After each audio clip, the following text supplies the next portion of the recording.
un do you remember temático sobre valvulopatías para que, espero que no sean más de 10 minutos, te repases todo lo que hay en cuanto a la conducta de actitud de tratamiento tanto médico como quirúrgico sobre las valvulopatías. Primero, estenosis mitral. A ver, estenosis mitral, lo primero es que sepas reconocerla bien y que sepas los datos que te tienen que dar en un caso clínico para pensar en estenosis mitral. Un S1 fuerte, por ejemplo, y el soplo, fundamentalmente el soplo diastólico tipo retumbo, y si hay ritmo sinusal con refuerzo presistólico. Esos son los datos clave para una estenosis mitral, para poder reconocerla en el contexto de todo lo que te digan del paciente. ¿Qué tratamiento médico hacemos en los pacientes con estenosis mitral? Pues el tratamiento médico, por supuesto, vamos a hacerlo solo cuando sean sintomáticos. Y ya sabéis que cuando sean sintomáticos, los cuadros van a ser subsidiarios de un tratamiento intervencionista. Pero bueno, mientras se hace el tratamiento intervencionista y si después de la cirugía el paciente no se queda con un estado funcional lo suficientemente bueno, pues entonces haremos el tratamiento médico. ¿Con qué lo vamos a hacer?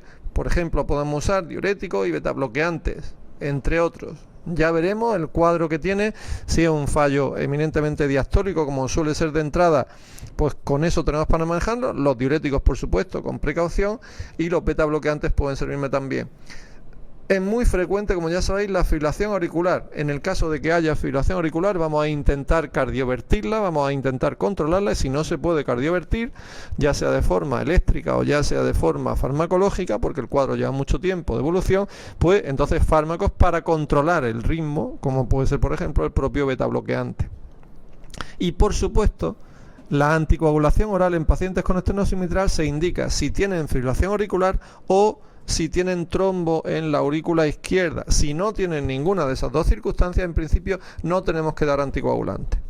El seguimiento en casi todas las valvulopatías va a ser parecido y no creo que sea muy preguntable, pero en principio vamos a hacer una revisión clínica y una eco como seguimiento.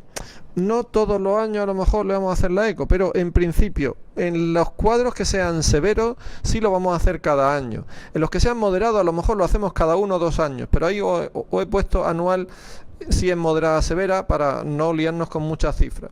Y la podemos hacer cada 3 años si son cuadros leves de estenosis mitral.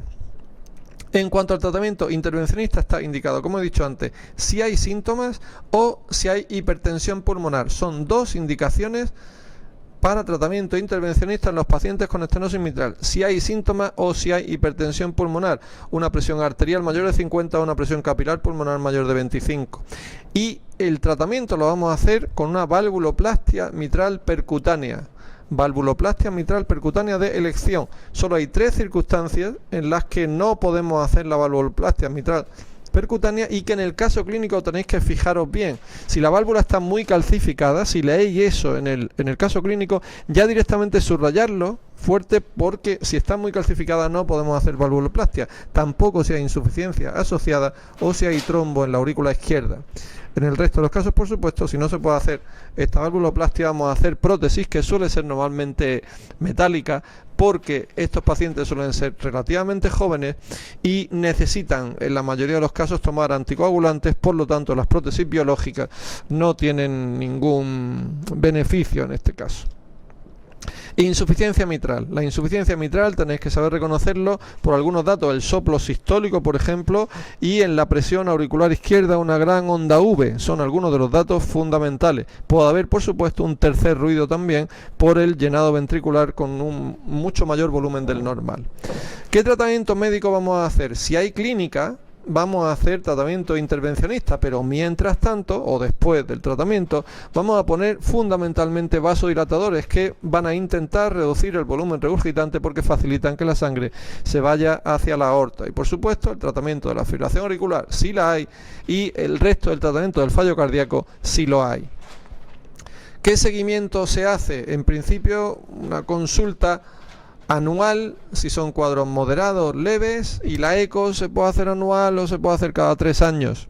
Eso ya según, no creo que nos lo vayan a preguntar. Si es severa, ahí sí tenemos que hacerla cada 6-12 meses. Aquí la insuficiencia mitral severa sí hay que seguirla un poco más estrechamente.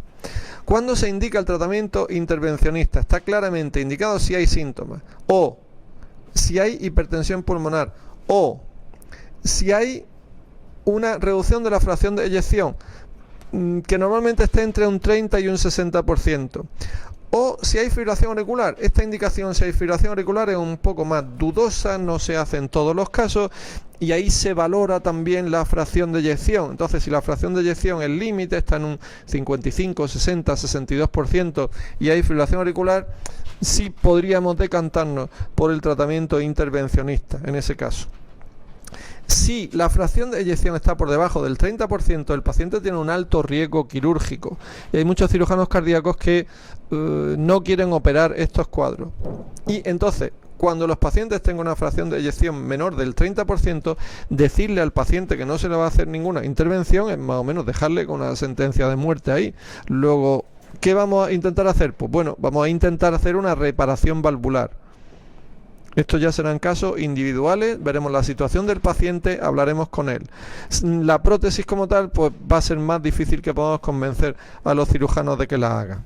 En cuanto a la técnica, como he dicho antes, si la anatomía es favorable, vamos a hacer la reparación valvular. Se están haciendo ahora estudios sobre una reparación por vía percutánea con un dispositivo que se puede insertar que se llama el MitraClip, pero esto todavía no está homologado, no está suficientemente testado y por lo tanto no nos lo van a preguntar. Si no hay anatomía favorable para la reparación, entonces la prótesis. Estenosis aórtica, el tratamiento médico. Importantísimo porque hay una gran hipertrofia y hay un gran fallo diastólico. Puede haber un fallo diastólico. El tratamiento enérgico de la fibrilación auricular, tratamiento de la isquemia coronaria si la hay, y también tendremos que hacer, pues, plantearnos la coronariografía, plantearnos la dilatación, la colocación de una prótesis endovascular que normalmente se hace en el mismo momento de la cirugía de la estenosis aórtica.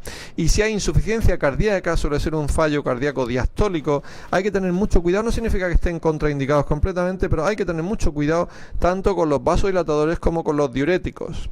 Si hay factores de riesgo cardiovascular, vamos a dar estatinas, pero los estudios que se hacían que las estatinas previenen la calcificación aórtica, en cualquier caso, independientemente de todo lo demás, parece que no han demostrado eso que pretendían demostrar. O sea, no han demostrado que las estatinas sean útiles en la estenosis aórtica si no hay otros factores de riesgo cardiovascular. El seguimiento, igual que en todos prácticamente, una eco anual o bienal si es moderada, moderada severa, si es severa normalmente cada año, si es moderada se puede hacer cada 2 años y si es leve cada 3 años o cada 3-5 años. Y el tratamiento intervencionista se hace si hay síntomas, por supuesto, cualquiera de ellos. Ahora, si el paciente lo que tiene como síntoma es angina de esfuerzo, primero tendremos que descartar que haya una isquemia coronaria, que eso podemos hacer, por ejemplo, con un ATAC. Si el gradiente es alto, mayor de 70 en adultos, mayor de 50 en niños, o si hay una fracción de eyección menor del 50%, en esas 3 circunstancias indicaríamos la intervención quirúrgica o el tratamiento intervencionista, que se suele hacer con prótesis.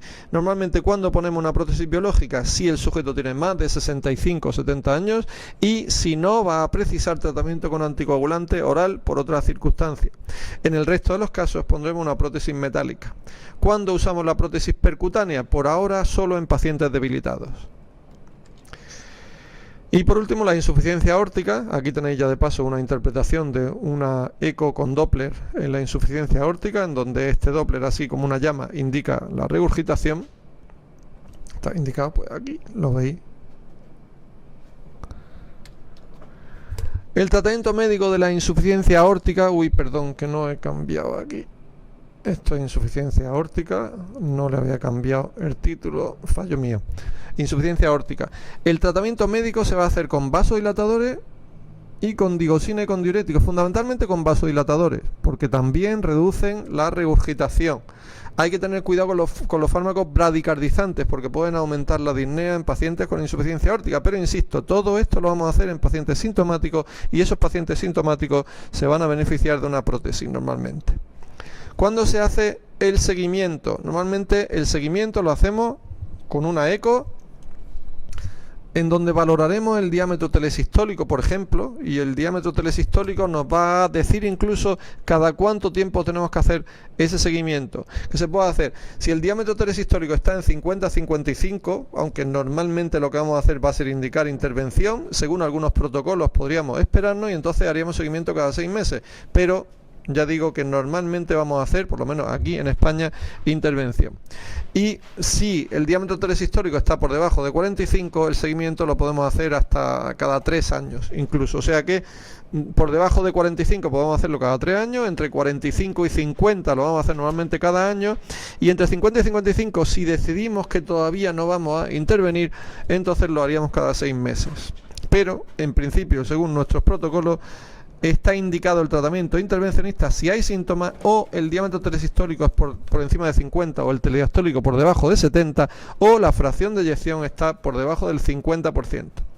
Insisto que esto ya sabéis que hay otros protocolos que usan la regla del 55-55, que cifran tanto el diámetro telesistólico como la fracción de eyección límite para intervenir en 55. Pero nosotros nos quedamos aquí en España, nos quedamos con estos datos. ¿Qué hacemos? Una prótesis.